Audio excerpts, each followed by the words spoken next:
வணக்கம். இது தமிழ் குரலின் சிறப்பு நேர்காணல். இன்றைக்கு நம்மோடு இணைந்திருக்கிறவர் ஃபர்ஸ்ட் லைன் மீடியாவின் முதன்மை ஆசிரியர் மூத்த பத்திரிகையாளர் ஐயா முனைவர் உமாபதி அவர்கள். சார் வணக்கம். சார் வணக்கம்.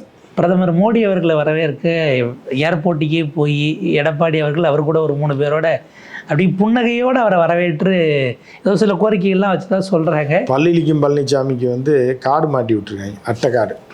ஏன்னா அடையாளம் எவ்வளோ கேவலன்ற பார்த்தீங்களா?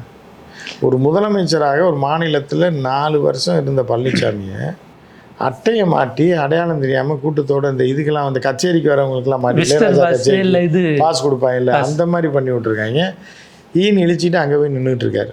கூட அந்த 3 பேர் வேறு 2000 கோடி 5000 கோடி பார்ட்டிகள் எப்படி காப்பாற்றணும் நம்மளன்னு. என்ன கேவலம் தமிழர்களுக்கு. இப்போ ராஜராஜ சோழன்லாம் ராஜேந்திர சோழன்லாம் அப்பயே செத்து போயிட்டான்ற காரணம் பிற்காலத்தில் இப்படி தான் நடக்கும் அப்படின்ற மாதிரி இந்த ஜென்மத்தில் என்ன பண்ணுறதுனே தெரியல. இவர்களால் ஐயோ தமிழனுக்கே மாபெரும் அவமானம். ஓபிஎஸ் ஜிபிஎஸ்னால என்ன பண்ணுறது? இவர்களை திருத்த முடியாது. இவ்வளோ நீ எங்கே போய் திருத்துறது? இல்லை, ஜி வந்து தண்ணியை நான் கொண்டு வந்தது எனக்கு பாக்கியங்கிறாரு. உங்களை பார்த்தாலே எனக்கு பாக்கியம்னு கேட்ட ஓபிஎஸ்ஸை கூப்பிடவே இல்லை கடைசி வரைக்கும். தண்ணிக்கு கொடுத்த மரியாதை இபிஎஸ் ஓபிஎஸ் கொடுக்கலையே, அதுதான் பிரச்சனை. இப்போ இது கங்கை நீர் புனித நீர்னு ஒரு செம்பில் கொண்டு போய் கொடுத்தா ட்ரினிடாட் டொபாக்கோ அதிபருக்கு கொடுக்கலாம். இப்போ ஓபிஎஸ்ஸை கொண்டு போய் ஒரு தானமாக கொடுத்தா வாங்குவான் இல்லை அவனாது?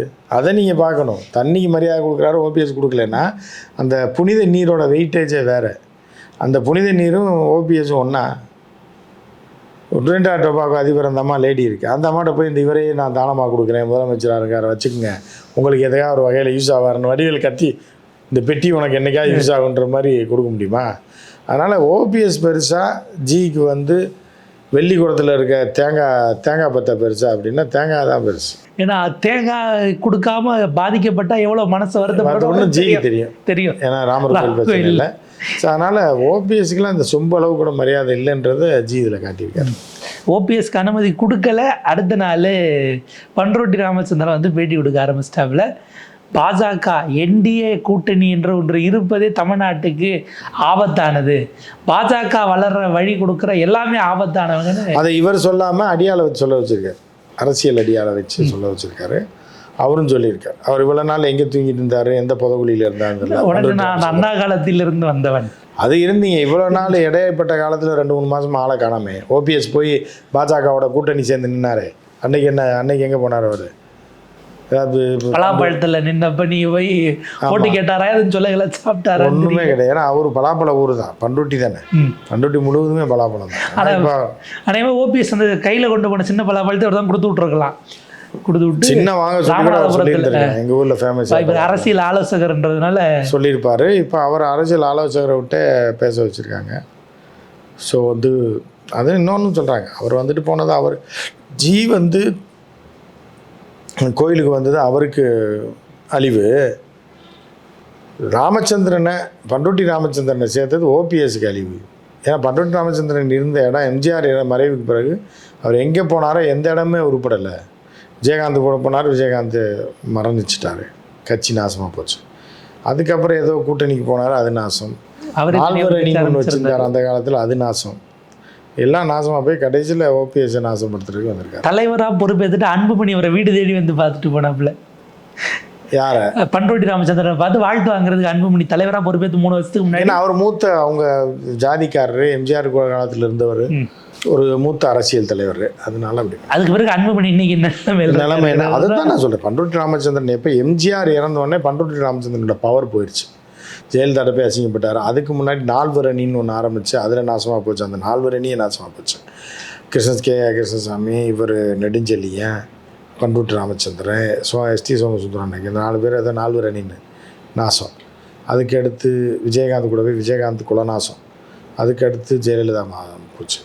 அதுக்கப்புறம் இப்போ வந்து அன்புமணி, நீங்கள் சொன்ன மாதிரி ஆசீர்வாதம் அவங்க பொண்ணதோட அன்புமணி வாழ்க்கை நாசம். ஸோ யார்கிட்ட ஆசீர்வாதம்னு, எந்த கோயிலுக்கு போகணும், என்ன கொடுக்கணுன்றது ஏற்கனவே எல்லோரும் தெரிஞ்சு தான் பண்ணுறாங்க. நீங்களாக புதுசாக ஒரு மேட்ரு பண்ணீங்க அப்படின்னாலே நீங்கள் வாழ்க்கை முடிஞ்சிருச்சுன்னா இல்லை. அவர் கிட்டத்தட்ட பாஜகங்கிறது தமிழ்நாட்டுக்கு தேவையில்லைன்ட்டு அடுத்து போட்டார் பாருங்க.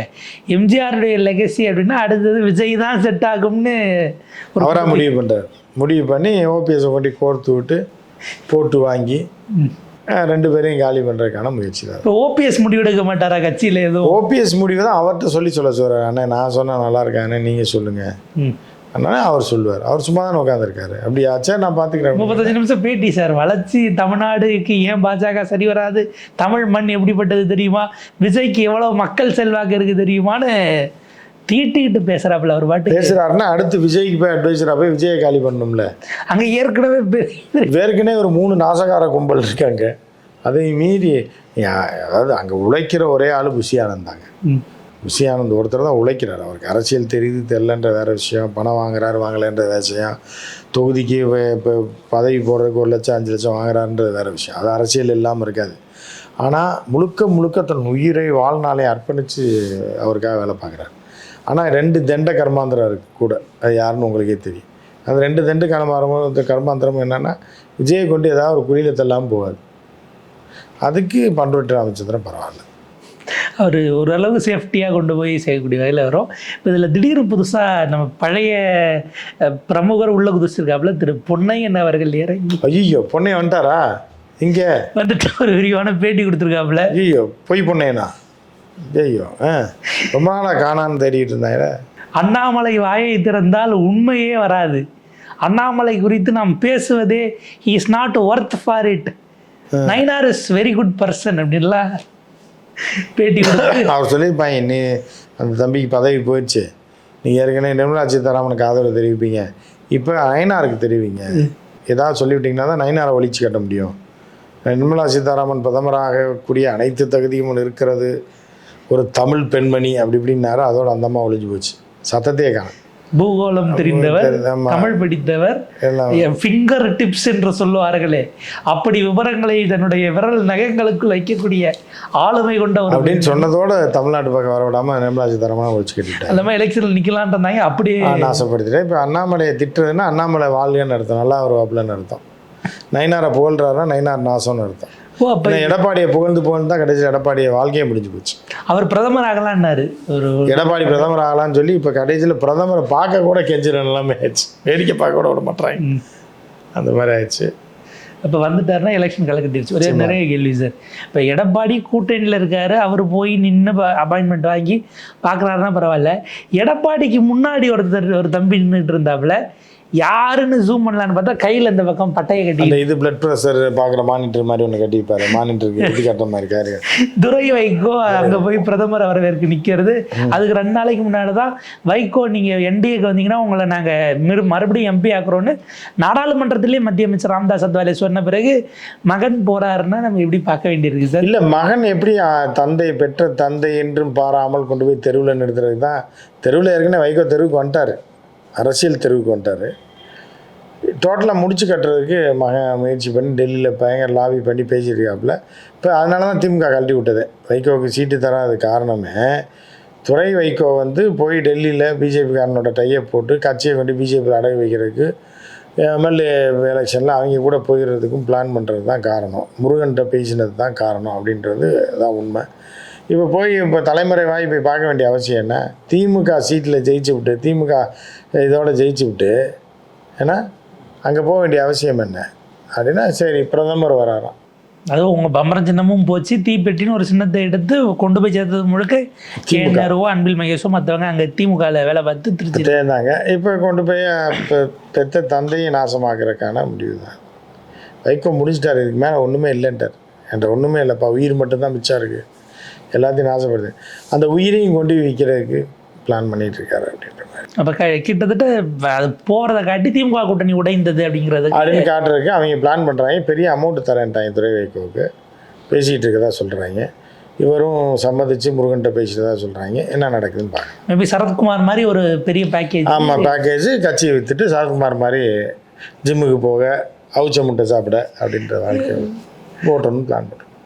கும்பத்தை அவர் அப்படி கண்ணில் ஒத்திட்டு கொண்டு கொடுத்து அதில் அபிஷேகம், அதில் நிறைவு அங்கிருந்து கொண்டு வராங்க. சிவனுக்கு அபிஷேகம். அந்த மாதிரி சிவனும் பார்த்துருக்காரு. சரி தம்பி வந்திருக்காரு புது ஊர்லேருந்துன்னா அவர் அப்படி தான் போயிட்டுருக்கு. பட் ஜி வந்ததுனால ஜிக்கும் பிரயோஜனம் இருக்காது, சிவனுக்கும் பிரயோஜனம் இருக்காதுன்ற மாதிரி தான் கதை. சிவாச்சாரியார்களுக்கு ஏதோ அவங்களுக்கு எல்லாரும் அவங்க தட்டில் காசு போட்டு போவாங்க. இதில் வந்து பார்த்திங்கன்னா அவங்க தஞ்சாவூர் தட்டு வாங்கி ஜி கொடுத்துருக்காங்க. இப்படி ஒரு நிலைமை வந்திருக்கு. வழக்கமாக நம்ம தானே ஃபஸ்ட்டு தட்டை காட்டுவோம், இன்னைக்கு தட்டு அவர் ஜி கொடுக்குற மாதிரி ஆயிடுச்சு. நிதியமைச்சர் வரைக்கும் வந்து தட்டில் போடுங்கன்னு சொல்ல வச்சிருக்கோம். இவர் காசு தட்டோட கொண்டு போயிட்டார், தட்டை இவர் கொண்டு போயிட்டார். அப்புறம் எதில் போடுறது? ஒரு இடத்துல வடிவேலு அந்த பக்கம் என்ன சாமின்னு பார்க்க சொல்லிட்டு இருக்கிற காசெல்லாம் தூக்கி உண்டியலில் போடுவார். ஆமாம், அந்த மாதிரி தான் போச்சு. ஜி தட்டோட போயிட்டார். அந்த 4 பேர் தட்டு கொடுத்துருக்காங்க. அப்புறம் ஃபோட்டோ ஷூட் பயங்கரமாக நடந்திருக்கு. ஜி காலை மட்டும் எடுத்திருக்காங்க, எப்படி படியில் ஏறுற மாதிரி. அப்புறம் ஒயிட் ஷாட்டு, க்ளோஸ்அப்பு பின்னி எடுத்துருக்காங்க. யார் கேமராமேன்னு தெரில. பிசி ஸ்ரீராம்லாம் முடிஞ்சு சீன் அந்தளவுக்கு பண்ணியிருக்காங்க. அது சாதா சின்ன கேமரா வச்சு பண்ணியிருக்காங்கன்றப்ப கிம்பலை வச்சு பெரிய விஷயம் தான். பாப்போம் சார். ஒரு விரிவான உரையாடல். உங்கள் நேரத்துக்கு பொறுத்தளவுக்கு மிக நன்றி சார்.